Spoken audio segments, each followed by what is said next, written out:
நாம் இன்றைக்கி பார்க்க போகிற ஒரு பாடம் குறிஞ்சித்தேன் ராஜம் கிருஷ்ணன். அந்த சப்ஸ்கிரைப் பட்டனை அமைக்கிட்டு நீங்கள் இந்த வீடியோவை பார்க்க ஆரம்பிங்க. ஓகே, சாகித்ய அகாடமி விருது பெற தகுதியான ஒரு நாவல் அப்படின்ற அளவுக்கு இந்த ஒரு நாவலில் நம்ம கூறலாம். குடும்ப பாங்கான சமூக நாவல்களையே பிரதானமாக கொண்டு எழுதும் ராஜம் கிருஷ்ணன் அவர்களின் சிறந்த படைப்புகளில் இந்த ஒரு குறிஞ்சித்தேனையும் நம்ம சேர்த்துடலாம். ஏன் அப்படின்னு பார்த்திங்கன்னா, நீலகிரி மலையில் வாழும் படுகரின வாழ்வியலை அழகாக எடுத்து காட்டும் நூலாக இது இருக்குது. இந்த குறிஞ்சித்தேன் என்ற தலைப்பு நூலுக்கு கனக்கச்சிதமாக பொருந்தது.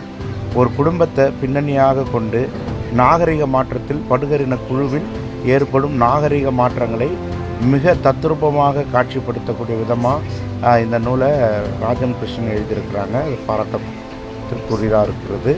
12 வருஷத்துக்கு ஒரு முறை மலரும் குறிஞ்சி மலரின் பருவத்தை அடிப்படையாக கொண்டு இந்த நாவலை பயணிக்க செய்த விதம் நறுமணம் மூட்டுவதாகவே அமைந்திருக்கு.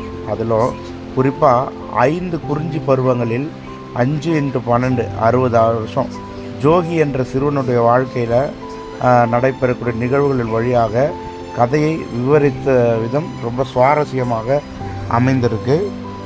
இந்த ஜோகி, ரங்கன், கிருஷ்ணன், பாரு இப்படி சிறுவர்கள் அறிமுகத்துடன் இந்த தொடங்கக்கூடிய இந்த நாவல் சிறுவர் குறித்துதான நாவலோ அப்படின்ற சிந்தனையை ஆரம்பத்தில் எழ செய்தாலும், ஆனால் இந்த 4 கதாபாத்திரங்களை பிரதானமாக கொண்டு நாவல் விரிந்த விதமே மிக மிக இயல்பானதாக இருந்தது. ஜோகியின் தந்தையான இந்த லிங்கையா தான் கதாநாயகனோ என்று அனுமானித்த எண்ணமும் உடனே காலாவதி ஆகிடுது. எங்கே தாண்டா போகுது இந்த நாவல் அப்படின்ற ஒரு இன்ட்ரெஸ்ட்டை நமக்கு கொடுத்துருது. உதவாக்கரை அண்ணன் மீது அண்ணன் குடும்பத்தினர் மீதும் லிங்கையா காட்டும் பரிவும் பாசமுமே அனைத்து விபரீத வினைகளுக்கும் காரணமாக அமைவதெல்லாம் விதிவசமே இன்றி வேறு எதுவுமே இல்லை. திடீரென்று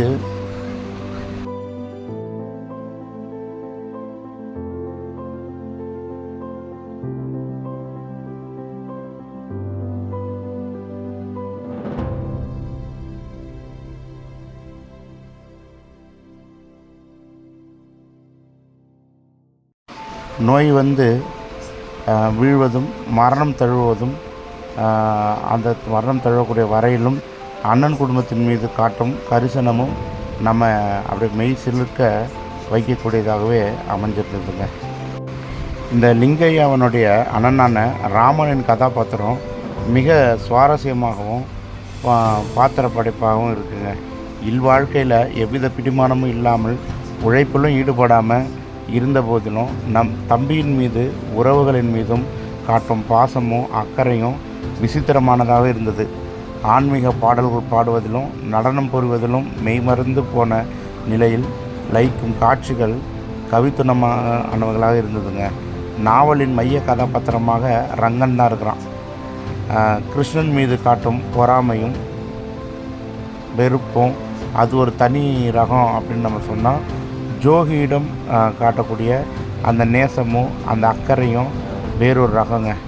பார்வை மனமுடிக்க மும்முனி போட்டியில் ரங்கன் வெல்வதும் அதனை தொடர்ந்து நிகழும் வாழ்வியல் மாற்றங்களோ கண்ணீர் சிந்த வைக்கக்கூடியவளாக இருந்தது. நேர்மை என்றால் கிலோ என்ன விலை என்று கேட்டு உறவுகளை எல்லாம் தனது வீம்பிற்காகவும் போலி கௌரவத்திற்காகவும் பலியிடும் ரங்கன் கதாபாத்திரம் யாவருக்கும் படிப்பினையை தரக்கூடியதே ஆகும்.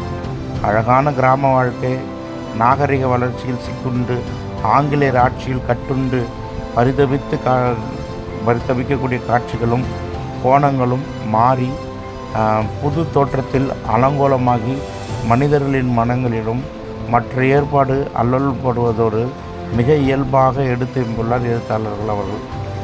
ஹட்டியிலிருந்து முதல் முறையாக படித்து மெத்தையில் வாழ்ந்து கிராமத்தை உயர்ந்த பாடுபடும் கிருஷ்ணனின் கதாபாத்திரம் நேர்மையின் உறைவிடமாக காட்சிப்படுத்தப்படுதுங்க. பிளேக் நோய் பரவும் போது லிங்கையா குடும்பத்தினருக்கு மட்டும் தடுப்பூசி வழங்காமல் செல்லும் காட்சி நமக்கு ரொம்ப நெருடலை தருகிறதுங்க. குடும்ப கௌரவ பகையின் உச்சபட்சமாக வெறுப்பின் அத்தாட்சியாகவே அதை நம்ம பார்க்கக்கூடிய ஒரு சூழலும் இருக்குது. ஜோகி குடும்பத்திற்கு மறைமுகமாக கிருஷ்ணன் செய்யும் உதவிகள் எல்லாம் எளிதில் நம்மால் உத்தேசிக்க முடியாத வண்ணம் நாவலை நகர்த்தி இருக்கிறாங்க எழுத்தாளர். சிறு வயது முதலே அப்பாவின் மீது உறவு மீதும் பாசமும் நேசமும் கொண்ட இந்த ஜோகி இறுதி வர அங்கனமே வாழ்ந்து மிக நுட்பமான பாத்திர படைப்பாகவே இருக்கிறாருங்க.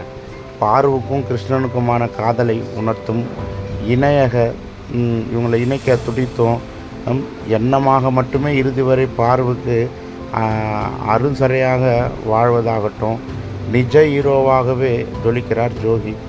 ஜோகிக்கும் அவன் மனைவி கிரிஜைக்கும் இடையே அன்பும் அண்ணன் ரங்கன் மீது காட்டும் நேசமும் மகன் நஞ்சன் மீது காட்டும் பரிவும் மிக உன்னதமாக உணர்ந்ததாகவே நாவல் முழுவதும் இழையோடி போகுதுங்க.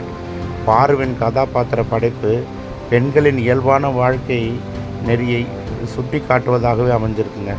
ரங்கனின் மனைவியாகவே இறுதி வரை வாழ்ந்து ஜோகியின் மகன் நஞ்சனையே உயிராக பாவித்து வளர்த்து வாழ்வின் இறுதி வரை துன்பக்கடலிலேயே உழன்று வாழும் பார்வின் கதாபாத்திரம் பேசும் பொருள்களாக ஏராளமாக நம்ம எடுத்துக்கலாம். காட்டை கழனியாக்கி ஆரஞ்சு மரம் வளர்த்து மண்ணின் மீது நேசம் வைத்து வாழும் பாரு நம்முன் தீட்டும் சித்திரங்கள் ஏராளங்க. இந்த நாவலின் ஒவ்வொரு கதாபாத்திரங்களும் பேசும் சங்கதிகள் ஒவ்வொன்றும் தனித்துவமானவைகளே. மண்ணின் மீது இருந்த பாசமும் நேசமும் மறைந்து பணப்பயிர்களின் மீது மோகம் கொண்டு மலை மக்கள் தடுமாறும் காட்சிகள் மிக யதார்த்தமான முறையில் காட்சிப்படுத்தப்பட்டிருக்கு. பணத்தின் மீது ஆசை கொண்ட பின்னர் உறவுகள் மற்றும் அண்டை அயலகர் மீது இருந்த அன்பும் நேசமும் காலாவதியாகும் தருணங்களை நுட்பமாக பதிவு செய்திருக்கிறாங்க ராஜம் கிருஷ்ணன் அவர்கள். தொழில்நுட்ப அறிவியல் வளர்ச்சி மலை மக்களின் வாழ்வில் ஏற்படுத்தக்கூடிய மாற்றங்களை நஞ்சனின் படிப்பு வழியாக விவரித்தது நுட்பத்தின் அலாதியானது. பழங்கால வழிபாட்டு முறைகள், திருவிழாக்களில் இசை, நடனம், தீ மிதித்தல் பழக்க வழக்கங்கள், பால்மனை புகுதல் சடங்கு, இறுதி ஊர்வலத்தில் நடனங்கள், இளந்தாரி கல் தூக்குதல், உணவு பழக்க வழக்கங்கள் ஆகியவை நவீன காலத்தில் அடையும் மாற்றங்கள் என்னென்ன அப்படின்றதெல்லாம் இந்த நாவல் காட்டக்கூடிய ஒரு சங்கதிகளாக நம்ம பார்க்கலாம். அது ஏராளமாகவே இந்த நாவல் சொல்லிட்டும் போதுங்க.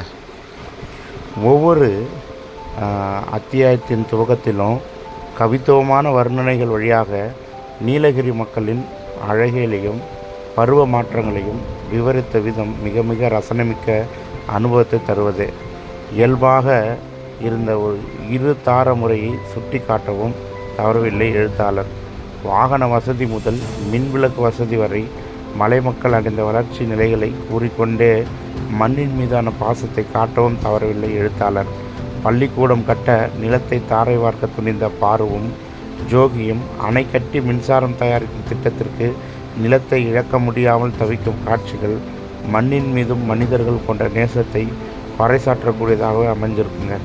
செல்வ செழிப்பாக திளைத்த குடும்பத்தின் தலைவன் படுக்கையில் விழுந்த பின்னர் இறுதி வரை எழ முயலும் போராட்டங்களை மிக நுட்பமாக பல்வேறு கோணங்களில் பேசுகிறது இந்த நாவல்.